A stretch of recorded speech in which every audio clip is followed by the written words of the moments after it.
Good morning and welcome to the Jerez de la Frontera circuit. We are live at the Spanish Grand Prix, one of the longest running events in the history of MotoGP. Just a few more moments and we'll switch to the starting straight for the MotoGP class race.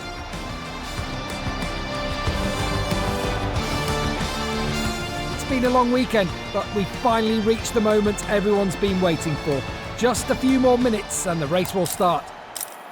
The weather is magnificent, a perfect end to this weekend. A medium rear tyre is enough to get you through the race in these temperatures, while a harder front tyre is needed.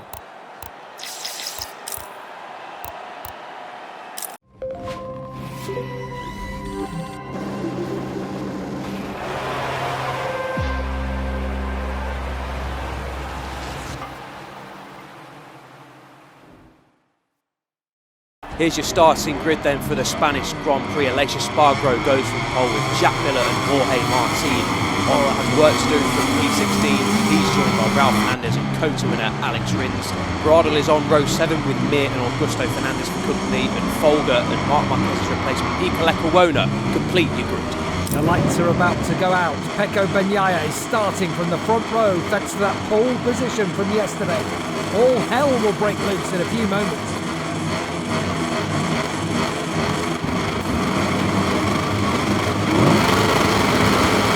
Flag is waving at the back. We're at full throttle. It's lights out. We are go here in the Spanish Grand Prix. And once again the KTMs fire away, don't they? Miller got a dream start in the middle of that front row. It's a KTM 1-2, just as it was in the sprint. There's contact there, I think, between Zarco and Marini further down the field. One with he's run wide out the paintwork as well. But KTM make the dream start. Somebody's down. Somebody's gone down. It's the Yamaha. It's one of the Yamahas. It's Fabio Quartararo. He's been tangled up with somebody else. Fabio Quartararo, and that's what happens, isn't it? When you qualify deep, you get stuck in the pack, you get caught up in those early melees, and Fabio Quartararo's woeful weekend goes from bad to worse. He's down and out at turn 2. He's gone down with Miguel Oliveira. How did Oliveira end up back with Quartararo then? Oliveira was 7th from the grid, Quartararo was 9 places behind him. The KTMs go side by side then. We saw this yesterday, and Binder takes the lead from Miller again. That's his trademark move, isn't it? Down into turn number 6. Was that contact there between Aleix Espargaro and Pecco Bagnaia? Away roughly each other's feathers coming out of turn number 6. So the yellow flag drawing sector 1. We've already lost our former MotoGP world champion Fabio Quartararo. It's getting busy further down the field as well. Alex Marquez rubbing shoulders with Dani Pedrosa. We've got a red flag. I wonder if the air fence has been punctured. We know that Quartararo, so we had a red flag on the first lap in the sprint. There was a red flag to start the sprint yesterday after another crash at turn 2. Of course, that featured Frankie Morbidelli, Alex Marquez, Marco Bezzecchi, the world champion, and then Augusto Fernandez. There's concerns here because we saw Fabio Quartararo lying in the gravel trap. Let's hope that he's okay. Quartararo, we saw lying prone in the gravel trap. He's been able to get to his feet. He's walking away. Let's try and find out then what's happened here. 16th place on the grid was Fabio Quartararo. He got away pretty well. Trying to ride around the outside here of Marco Bezzecchi, who started 13th place. We saw their contact between Zarco and Marini. Now they look further back. Bezzecchi's on the inside. Oh, Quartararo almost collided with the back of Bezzecchi, didn't he? He lost the front of his Yamaha, and on the outside again, no look at all from Miguel Oliveira, just minding his own business on the outside. Oliveira gets clipped, the pair of them go down. Horrible crash. Well, it's 3-2, and that just didn't go in the end. We'll try and get a view of it from on board with Maverick Viñales. So Quartararo gets almost sandwiched there, doesn't he, in between Bezzecchi and Oliveira. Oliveira absolutely helpless on the outside of the border. Nothing he could really have done about that. And Fabio Quartararo's miserable weekend is complete. All riders are conscious, which is the best news we can bring you. And we get ready for a full restart. Much like yesterday, we've not got anywhere near 3 laps completed in this Grand Prix, so all riders can restart from their original grid positions, of course, if they're fit enough to do so. You can see the tense faces down there in the Red Bull KTM Factory Racing Garage. They're relying on lightning starts again from their two men, Jack Miller and Brad Binder. Miller on the front row, Binder on the second row. We're about to get going then. Take two for the Spanish Grand Prix, full throttle, lights out, and we are going once again here in Jerez. And once again, look at the KTM's unrivaled launches off the line. Binder sweeps around the outside of Miller. Aleix Espargaro sinks like a stone in the game. Martin's got through on him. Aleix Espargaro, the pole man, back and forth, but once again, it's the KTM's first and second. Deja vu for Aleix Espargaro. Bagnaia is battling with Pedrosa at the moment. They're fighting for 5th and 6th, so the world champion is still back there. Pedrosa looks like he's wide there through turn 4. He's back behind one of the Munigar 4060 Ducatis and fighting with Nakagami. Thankfully this time around, all safely through that tricky tight second corner. Bagnaia, then that's beautifully done on the inside of Aleix Espargaro in the Cito Pons corner. Bagnaia starts his early charge towards the top three. Up in the 4th place goes the world champ. It's Luca Marini, who's the VR46 Ducati that's up there. Marco Bezzecchi looks a long way back from here as we look back down the field to try and find him. The World Championship leader came through the first 2 sectors in 16th. Yeah, now Bagnaia has got his claws into Jorge Martin. He's wasting little time here.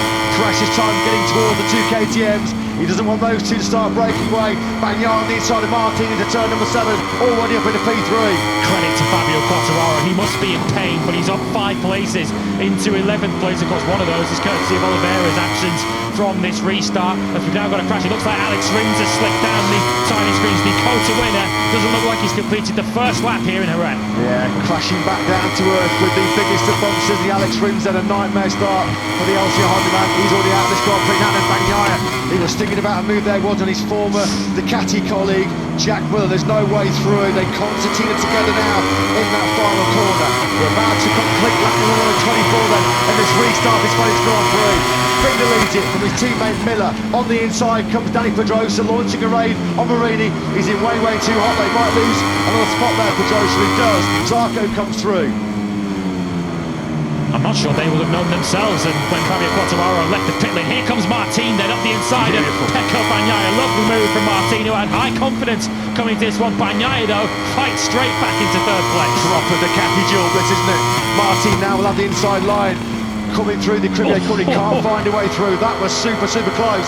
They've got to be careful. They don't want the 2 KTMs to start getting away at the front. Juan Mir's gone down again. Juan Mir is having an absolutely horrendous time. Miller, sideways, speedway style, back in the KTM in the final corner. He takes for the lead for the very first time from his teammate Brad Binder. Can it get any worse here in the left for Honda? Mir's 4th crash of the weekend. Well, he wants that bow. He's pushing the boat out big time into the final corner. There was Jack Miller setting the fastest lap of the Grand Prix as he did it at 1:38.701. Juan Mir waves to the crowd. He'll be happy to wave goodbye to Jerez for another year. As we ride on board with Binder through the fast rights that complete this 4.4km Jerez circuit. He got great corner speed there, didn't he, Binder? He's launching up the inside of Miller. KTM on KTM. Through Binder goes then on the brakes. He settled up brilliantly through the Ferrari corner. Superb corner speed through turn number 12. And now Binder back at the front. Quartararo done his serves long his lap. penalty. Yeah, Quartararo through the long lap penalty loop. He goes in ahead of Augusto Fernandez, so he crosses the line now in 14th position. Marco Bezzecchi just in the front of the picture there, finally getting up and running on the inside of Taka Nakagami, but that's only for 11th place. So now then, Binder hits the front on lap number 5. We briefly had the fast lap of the race of 1:38.4. That was immediately bettered by Pecco Bagnaia, who's clicking into his normally fast rhythm. He's now the fast man circuit with a 1:38.237. Starting to hone in now on Miller. He might be able to pick up a bit of slipstream here down the short back straight and attack the Aussie on the brakes into turn number 6. He will be wary. He won't want to let Binder get away at the front. Miller just runs a tight defensive line, hugging the middle of the circuit where he gets in hot, and Bagnaia just pounces through.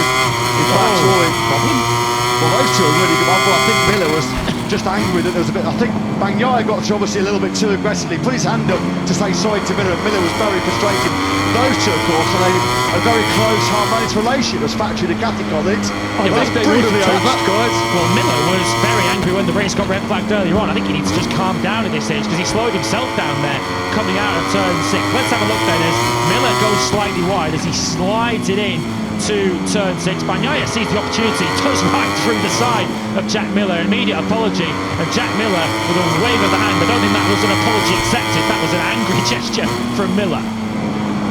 Now then, Jorge Martin fancies 3rd place here, does he? He eases alongside Jack Miller.